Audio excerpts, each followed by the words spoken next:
Today we're going to talk about teamwork. I'm Daphne. I'm Sydney. I'm Abney. I'm Andrei. A team is a group of people who work together towards group objectives. It has characteristics of interdependency. They work towards a common goal and they share rewards. There is increasing emphasis placed on the teamwork in 21st century. This is because of the synergy. This is when the combined effects of the team is greater than the sum of individual efforts. The mixture of skills can help to solve the complex problems more effectively. Teamwork brings benefits to individuals too. It enables mutual support and learning, and can generate the sense of belonging and commitment. There are 5 stages of the group development. The first one is forming. Lots of uncertainty because members of the group don't know each other well, and the relationship between members of the team is unpredictable as they're just getting to know each other better. The second stage is storming. Lots of conflict between members of the group, due to several reasons. The first one is bad working division, when work is divided between people without taking into consideration their skills and capabilities. This can lead to a poor performance and so to the hostility in the group. The second reason could be that the team members who stick with the task at hand may experience stress, particularly as they don't have the support of the established processes or strong relationship with their colleagues. The third stage of the group development is norming. This is when people start to resolve their differences, appreciate colleagues' strengths and respect authority of the leader. Performing is the fourth stage of the group development. This is when the stage a group is fully functional. They have no problems and run in the most effective way. The last stage is adjourning, is when a team is disbanded. As you can see, the storming phase is the most unwelcoming part in a group development. There are many ways to reduce personality clashes in this particular part, but I will mention only 4 of them. First, perform a psychological test before creating a team, to make sure different skills and traits of personality match each other and they can work together. Second, when solving a conflict, always act like what is the best for the team. No discrimination and no unfair judgment. Third, most conflicts turn unproductive because of poor communication skills. One of the greatest gifts a leader can give the team is training in communication skills, especially conflict resolution. Without a proper communication training, people often attack, become defensive and shut down during a conflict, leading to hurt feelings, diminished confidence and low team morale. The last one is regular individual check-ins are always encouraged, especially during a storming phase. There is no better way to gain the pulse of the group than through this meeting. People will generally disclose more information, giving you an opportunity to address the individual concerns and often coaches on the presenting issues. Managers should take into account whether teams are existing or if they are new. With existing teams, the dynamic of the group may be fixed, and this can have negative consequences, such as with groupthink. For this, managers should look at whether they should introduce new members or adapt the size of the group. They should also consider factors such as whether they are fitting the job to the person or the person to the job, especially with consideration of the potential tasks. Steiner says that group performance depends on the task required and the interdependence of the members. This is also important for new teams. With disjunctive tasks, the performance relies on the most talented member of the group, whereas with conjunctive, the performance relies on the least talented member of the group. Managers could look at training their individuals, especially to heighten the standard of the individual of the team that the team is dependent on. Or they could also look at external conditions and implement a rewards process. With additive tasks, the accomplishment depends on the sum of all of the efforts of the members.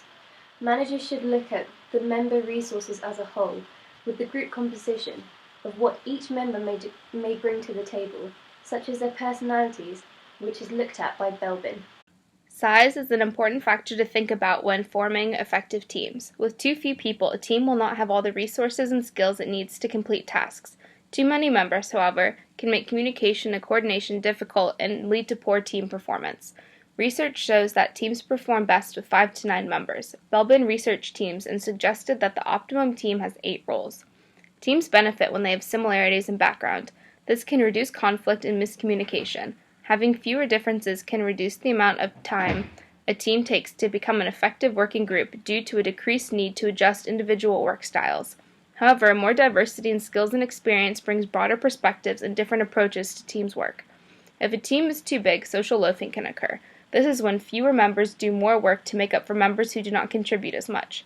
Larger groups can also form subgroups. Small numbers of people within a group will form small teams and sometimes go against the majority decision, which can cause conflict as well as slow down progress on the task. If a group is too small, there will be more work distributed between fewer people. This can cause increased levels of stress within the group. Also, not as much diversity means a narrower range of perspective, which can have a negative effect on the assignment in terms of creativity and original content. When looking at intelligence and personality, there are two main areas that are of great importance to teamwork. Firstly, a person's intelligence can often predict the type of tasks they are good at. According to Gartner's multiple intelligence theory, there are 7 different types of intelligence, which are shown on the slide.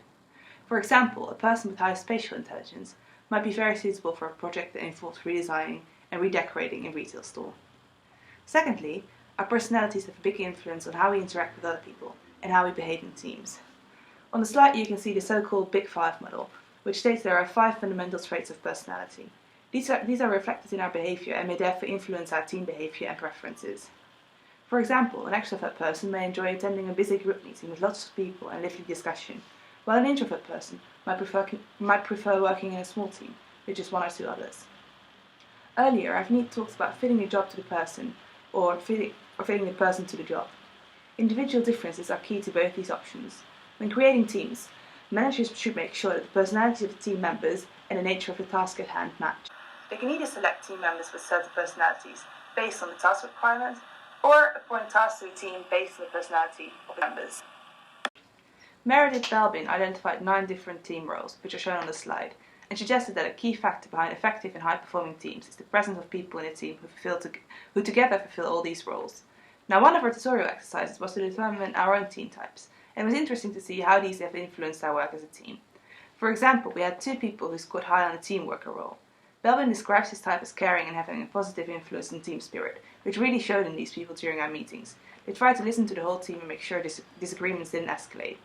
Another one of our team members came up with lots of creative ideas for our presentation, which was completely in line with our planned team type. Interesting to see was that all of us scored very high on the shaper type, which may have caused a little friction between the team.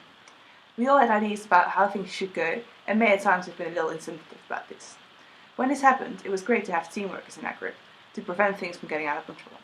This proves that it's beneficial for your team to have different types of team roles, rather than all similar people, which is likely to cause problems. As is already clear from Belbin's theory, it can be very beneficial to have diversity in a team.